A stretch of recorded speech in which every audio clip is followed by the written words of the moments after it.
ये क्या बात हुई सुनील? कभी तो मुझसे भी कुछ पूछ लिया करो। आज शाम मुझे बहुत काम है।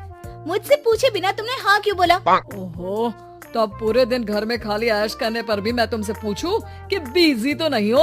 अरे फालतू का मेलोड्रामा नहीं चाहिए मुझे। टाइम से तैयार रहना। उसे सच में आज बहुत काम है बेटे, तू अकेले चला जाना।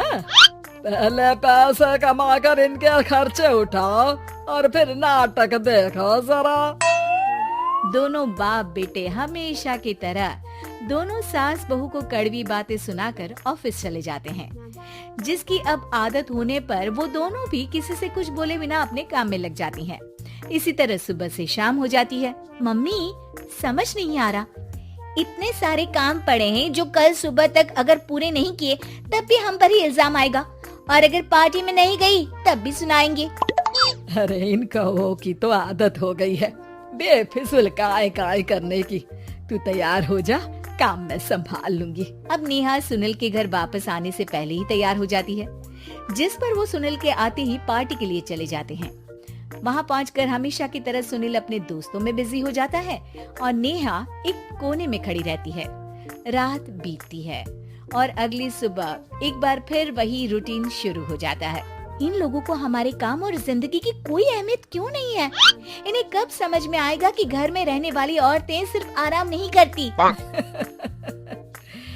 बेटा, मेरी तो उम्र बीत गई यही सोचते हुए, पर आज तक ना वो बदले और ना जवाब मिला। लेकिन माँ, समय हमेशा एक जैसा नहीं रह सकता, इन्हें बदलना होगा। सुबह से शाम होती है और फिर रात। इसी तरह दिन बीतने लगते हैं। एक शाम सुनील और उसके पापा ऑफिस से जल्दी घर वापस आते हैं। तब हमें पार्टी में जाना है, सूट प्रेस करके दे दो और जल्दी तैयार हो जाओ। अरे तुम भी और घंटों मत लगाना, समझे? इसके आगे नेहा या सास को बोलने का कोई भी मौका ना देते हुए दोनों वहाँ से चले जाते हैं। कुछ देर बाद चारों पार्टी में पहुँच जाते हैं। यहाँ सब समझदार और पढ़े लिखे लोग हैं, कोई बेवकूफी करके मेरी नाक मत कटवाना। और तुम तो खासकर अपनी जुबान काबू में रखना, बहुत चलने लगी आजकल।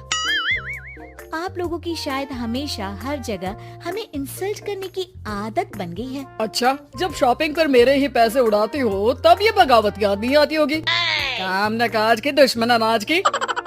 ऐसा बोलकर सुनील अपने दोस्तों के साथ चला जाता है और ससुर भी ऑफिस के लोगों के साथ गपशप में लग जाते हैं। लेकिन सुनील की बात से परेशान नेहा और उसकी सास वहीं एक कोने में खड़ी रहती हैं। शांत हो जा, कर ही क्या सकते हैं। चल कोल्ड ड्रिंक पीते हैं, गुस्सा उतर जाएगा। जैसे ही नेहा और सास कोल्ड ड्रिंक लेने पहुंचती हैं, तो उन्हीं के बराबर में अल्कोहल का काउंटर देखकर नेहा का चेहरा चमक उठता है। वो मुस्कुराकर सास के कान में कुछ कहती है और दोनों पीना शुरू करती हैं। कुछ देर बाद दोनों चिल्लाते हुए अपने अपने पतियों को ढूंढने लगती है। कहाँ है सुनील? देख, तेरी असलियत आ रही है। कहाँ है सुनील के पापा? देखो, तुम्हारी शामत आ रही है।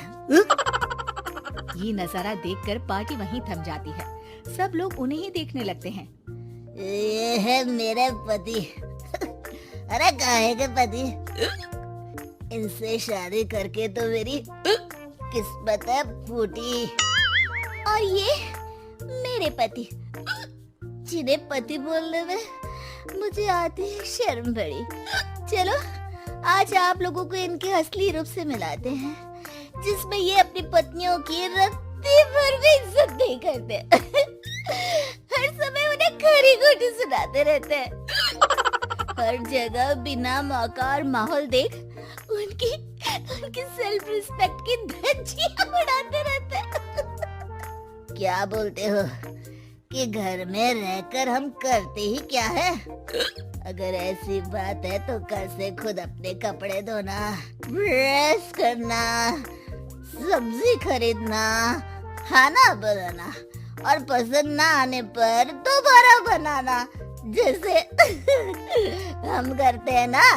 फिर घर की सफाई, सारा सामान अपनी जगह रखना, जो तुम्हारे फेंकने पर हम करते हैं। और फिर फाइनेंस मंत्री बनकर लिमिटेड पैसों में बढ़ती कीमतों के साथ घर का बजट बनाना। सुनील, इन्हें चुप करा। अपनी तो कोई इज्जत है नहीं, हमारी भी खराब कर रही है। हाँ, ये तो और बढ़िया है। अब अच्छे से सुनो। नेहा, ये क्या ड्रामा है? ड्रामा तो अभी शुरू हुआ है जी। सास और नेहा अपने मन की सारी भड़ास निकालने लगती है, जिसे चुपचाप खड़े रहकर सुनने के अलावा ससुर और सुनील के पास कोई चारा नहीं होता। बहुत देर तक यही सब चलने के बाद आखिर में दोनों सास बहू बेहोश हो जाती हैं। अगली सुबह सिर दर्द के साथ दोनों की नींद अपने अपने कमरे में खुलती है, जिस पर उनके पति उन्हें हॉल में लेकर आते हैं। मेरा सिर इतना दर्द क्यों कर रहा है? मेरा भी। इतनी देर में ससुर 2 ग्लास नींबू पानी लेकर रसोई से बाहर आते हैं। ये लो नींबू पानी, इससे सिर दर्द ठीक हो जाएगा। हम दोनों आपसे कुछ कहना चाहते हैं। सास बहू हैरानी से एक दूसरे को देखने लगती हैं। तभी दोनों बाप बेटे उनसे माफी मांगते हुए कहते हैं, हमें कभी एहसास नहीं हुआ कि अपने ईगो में हम दोनों आप लोगों के साथ कितना बुरा कर रहे हैं। आज से हम भी घर के काम में हाथ बटाएंगे। और नेहा, मैंने तुम्हें जॉब करने से रोका, उसके लिए भी सॉरी। तुम्हें जो करना है करो। ये सब सुनने के बाद सास बहू मुस्कुराते हुए एक दूसरे की तरफ देखती हैं। अल्कोहल वाले काउंटर पर बैठकर कोल्ड ड्रिंक पीकर थोड़ा ड्रामा करते हुए आज इन्हें सबक सिखा ही देते हैं।